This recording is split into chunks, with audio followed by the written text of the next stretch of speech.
All right, I'm here to read the next chapter of Charlotte's Web, chapter 7, called Bad News. Last chapter was called Summer Days, and it was when the goslings hatched. So this chapter is Bad News. Wilbur liked Charlotte better and better each day.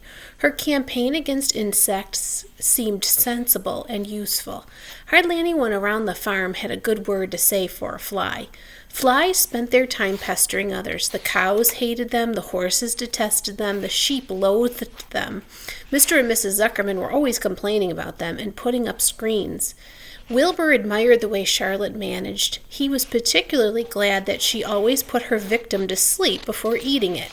"It's real thoughtful of you to do that, Charlotte," he said. "Yes," she replied in her sweet musical voice. "I always give them an anesthetic so they won't feel pain. It's a little service I throw in."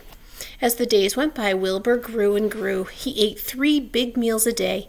He spent long hours lying on his side, half asleep, dreaming pleasant dreams. He enjoyed good health, and he gained a lot of weight.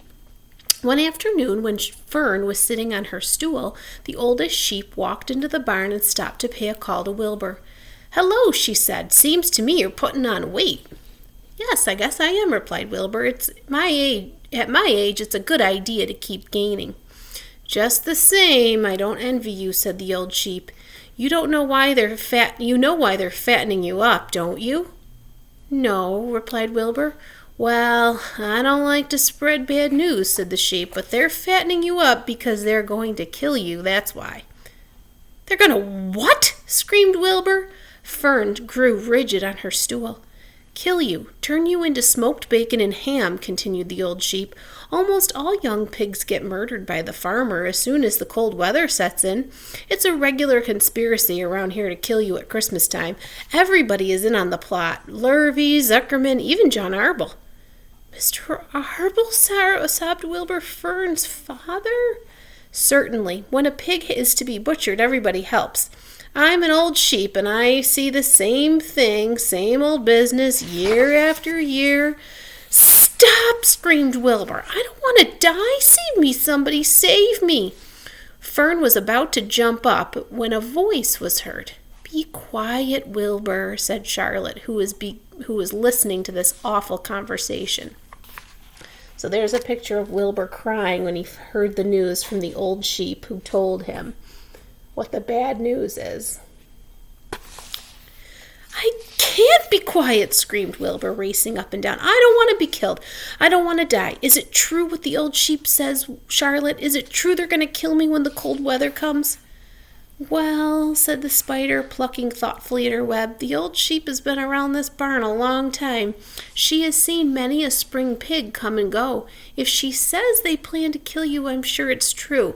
It's also the dirtiest trick I ever heard of. What people don't think of." Wilbur burst into tears. "I don't want to die," he moaned. "I want to stay alive right here in my comfortable manure pile with all my friends. I want to breathe the beautiful air and lie in the beautiful sun." "You're certainly making a beautiful noise," snapped the old sheep. "I don't want to die," screamed Wilbur, throwing himself to the ground. "You shall not die," said Charlotte briskly. "What? Really?" cried Wilbur. "Who's going to save me?" "I am," said Charlotte. "How?" asked Wilbur. "That remains to be seen, but I'm going to save you, and I want you to quiet down immediately. You're carrying on in a childish way. Stop your crying. I can't stand hysterics." That was the end of chapter 7. It was a pretty quick chapter. Chapter 8 is called A Talk at Home. And I'm going to do that one too because that one's a short one. So it's called A Talk at Home. On Sunday, Mr. and Mrs. Arble and Fern were sitting at breakfast in the kitchen. Avery was finished and was upstairs looking for his slingshot. "Did you know that Uncle Homer's goslings have hatched?" asked Fern. "How many?" asked Mr. Arble. "7," replied Fern. "There are 8 eggs, but one didn't hatch, and the goose told Templeton she didn't want it anymore, so he took it away." "The goose did what?" asked Mrs. Arble, gazing at her daughter with a weird, worried look. "Told Templeton she didn't want the egg anymore," reported Fern. "Who is Templeton?" asked Mrs. Arble. "He's the rat," replied Fern. "None of us like him much." "Who is us?" asked Mr. Arble.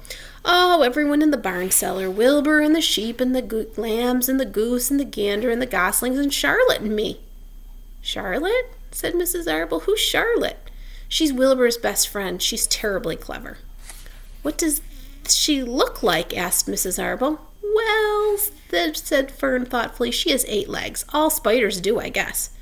Charlotte is a spider? asked Fern's mother. Fern nodded. A big gray one. She has a web across the top of Wilbur's doorway. She catches flies and sucks their blood. Wilbur adores her. Does he really? Asked Mrs. Arble rather vaguely. She was staring at Fern with a worried look on her face. Oh, yes, Wilbur adores Charlotte, said Fern. Do you know what Charlotte said when the goslings hatched? I haven't the faintest idea, said Mr. Arble. Tell us. Well, when the first gosling stuck its little head out from under the goose, I was sitting on my stool in the corner and Charlotte was in her web. She made a speech. She said, I am sure that every one of us here in the barn cellar will be gratified to learn that after 4 weeks of unremitting effort and patience on the part of the goose, she has now something to show for it. Don't you think that was a pleasant thing for her to say? Yes, I do, said Mrs. Arble. And now, Fern, it's time to get ready for Sunday school.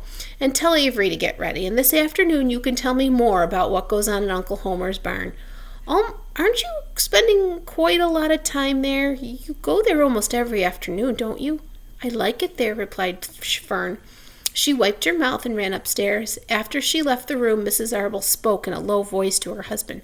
I worry about Fern, she said. Did you hear the way she rambled on about the animals pretending that they talked? Mr. Arble chuckled. Maybe they do, she said. I've often wondered. At any rate, don't worry about Fern. She's just got a lively imagination. Kids think they hear all sorts of things. Just the same, I do worry about her, replied Mrs. Arble. I think I shall ask Dr. Dorian about her the next time I see him. He loves Fern almost as much as we do, and I want him to know how strangely she is acting about the pig and everything. I don't think it's normal. You know perfectly well animals don't talk. Mr. Arble grinned. Maybe our ears aren't as sharp as Fern's, he said. And that was the chapter 8. And chapter 9 is called Wilbur's Boast.